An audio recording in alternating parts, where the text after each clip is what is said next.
CQG question of the day. How can I place an order based on time and price? If we click the formula button up here, there's a study here called time price trigger.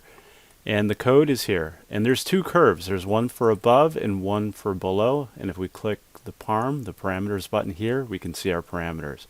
So we're looking at a time and actually in seconds as well. And then if it's above or below a price, we can cause an action in CQG. So let's go ahead and hit OK. We're going to hit apply and we'll hit close. The next step is to go all the way to the upper left where alert is, left click and select study alerts. In the study alert window, we see we have study output. If we double click there, all of the studies that we have, our custom studies, are going to be in here. And the abbreviation for the time price trigger was TPAT, and there's an above one and a below one. So each of those curves are in there. But we're gonna say, you know what, we're gonna look at the below price here. So if market is at a certain time below a certain price, we're gonna go ahead and sell. So we're going ahead and hit that, and we're gonna hit OK. So we see our parameters here. You can right click on those or double click again and say edit study, and here we can see our setup. So we want to say, hey, at this time it's 2:13 right now, so let's say at 2:15, and we have to do it in the proper time, so that'd be 14:15 and 30 seconds. If the market, if the S&P right now is below 4,000, I'm going to go ahead and sell. So I'm going to hit OK. I'm making sure here under issue I have EPZ22 in there, and I'm going to hit OK. Now we do need to fill out all the rest of these sections here. So we want to make sure bar here, this is the slice of time we're looking at. I like to come in here under main, and I like to select 1 minute. Again, there's lots of other different time slices in there.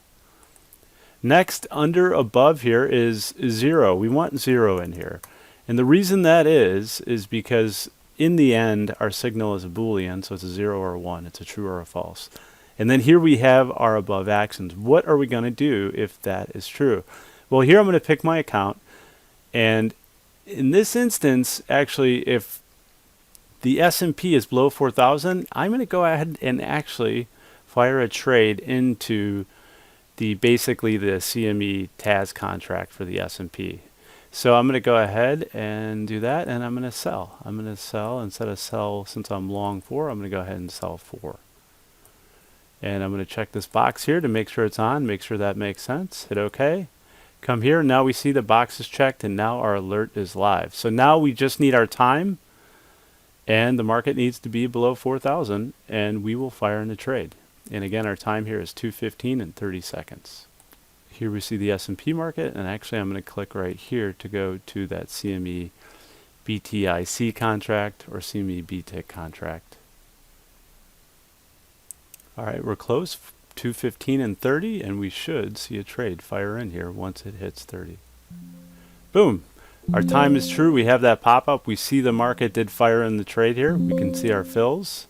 And there you go. That is how you use the time price trigger.